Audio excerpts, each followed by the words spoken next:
그거 내 첫 키스였거든. Kali ini Mina akan membahas drama Korea yang berjudul My Dearest Nemesis. Tanpa berlama lagi, episode 6, Mark You. Mari kita review. Sujong memikirkan semalaman alasan Ban Juyeon tiba-tiba mengkisi dirinya. Apakah Juyeon menyukainya? Pokoknya bikin tak bisa tidur saja. Dan esok harinya Juyeon mah kalem, malah ngajak jalan-jalan santai. Tapi dalam benaknya Sujong kegeeran, mikirnya Juyeon akan menyatakan perasaan padanya. Padahal Juyeon hanya mengajak ke mata air saja. Sujong jadi sedikit kesal dan saat perjalanan pulang pun Sujong menantikan pernyataan cinta itu. Tapi tetap tak kunjung ia dapatkan.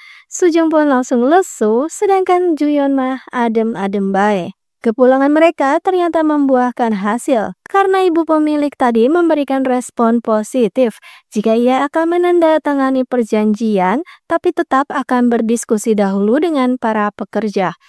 Si pemilik akhirnya terbujuk dengan ketulusan keduanya. Terlebih Juyeon telah mengakui terlebih dahulu identitasnya sebagai cucu dari pemilik Yongsung. Dan ia memberikan keuntungan yang menjanjikan hingga akhirnya si ibu pemilik pun luluh.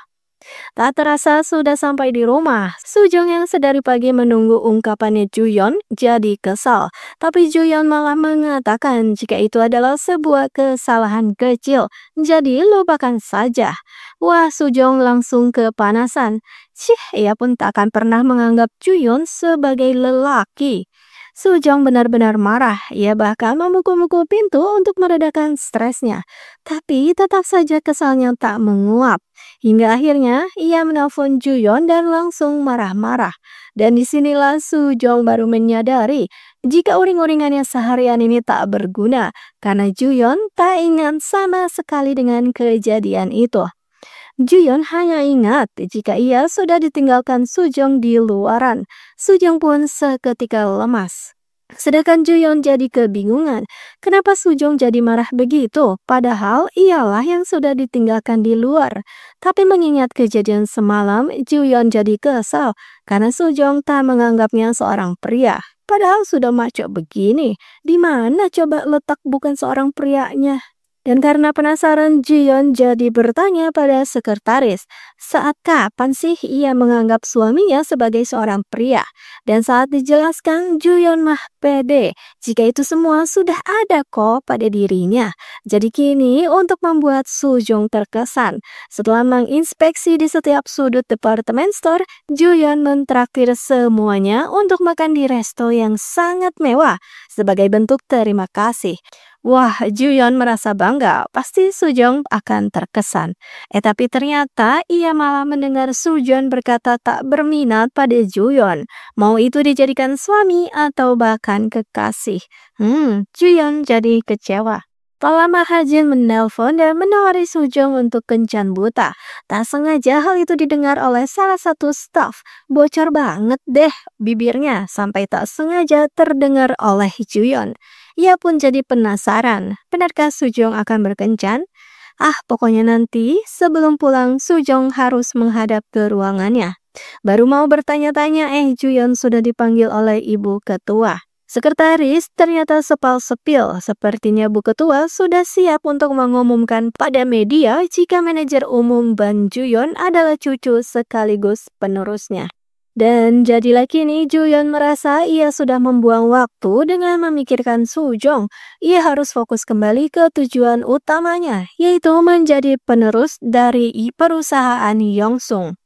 Dan saat Sujong menghadap, jadilah Juyeon dengan sikap dinginnya berkata, jika ia hanya ingin mengatakan Sujong sudah bekerja keras, jadi ia akan mendapatkan bonus dan negosiasi kenaikan gaji. Mendengar hal itu Sujong langsung lesu, karena ternyata tadi dia sempat bertanya pada staf, apa arti dari sikap-sikap seorang pria yang melarang berkencan dengan tukang selingkuh, juga yang sudah lupa akan kisaan. Si staf pun berpendapat jika pria itu pastilah malu karena takut ditolak. Jadi kini Sujong masuk ke ruangannya Juyeon dan sedikit GR. Pasti Juyeon akan mengatakan jika ia tak suka mendengar Sujong akan kencan buta. Namun, apa ini? Juyeon malah mengatakan padanya agar tak salah paham dengan semua kebaikannya pada Sujong. Malam harinya Sujong benar-benar tak bisa menahan amarah lagi. Jadi kini sudah ada di depan rumahnya Juyeon dan sambil marah-marah ia mengembalikan komik dan mengatakan jika Juyeon belajar cinta dari komik, jadi pantas saja telah dicampakkan oleh cinta pertamanya. What?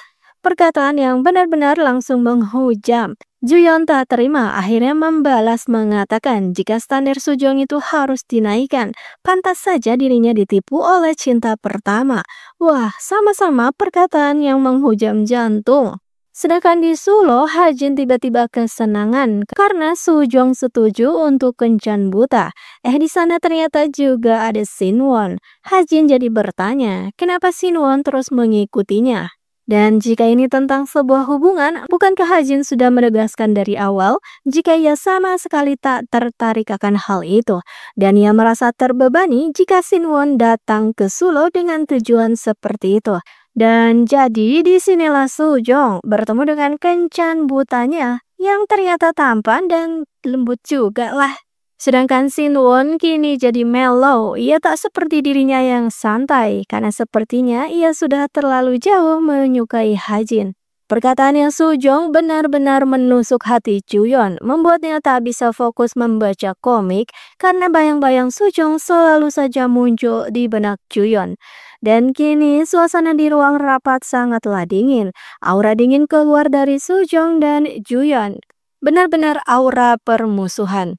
Sedangkan kencan buta yang kemarin ternyata lancar karena Sujong dan pria itu janji untuk bertemu lagi. Tak sengaja Juyeon melihat kedatangan si pria manis itu. Sujong dan si pria manis melanjutkan kencan butanya. Keduanya terlihat sangat cocok. Si pria jika terlihat sudah menyukai Sujong. Sedangkan Juyeon kini melihat pertunjukan musik seperti biasanya. Tapi tumben ia tak terlihat menikmatinya. Karena ternyata ia terus memikirkan Sujong. Terlebih tadi ia sudah mumet. Karena di acara penghargaan jelas nenek mengatakan jika Juyeon bukanlah pewarisnya. Karena Yongsung baginya adalah anak. Yang bisa menjadi penerusnya hanyalah anaknya sendiri yang sudah tiada itu. Dan ia bisa saja menunjuk manajer profesional agar perusahaan berjalan lancar. Juyeon kecewa berat, padahal ia sudah berjuang sampai sedemikian rupa untuk diakui nenek. Terlebih lagi, Juyeon kini malah diolok-olok oleh musuhnya, sesama anak konglomerat juga. Jadilah kini Juyeon menonton konser itu dengan perasaan hambar. Tapi tiba-tiba saja ingatan tentang dirinya yang mengkisah Sujong muncul. Juyeon langsung menganga dan entah bagaimana. Kini Juyeon muncul di hadapannya Sujong dan mengatakan jika ia sudah ingat semuanya. Dan episode 6 pun berakhir di situ.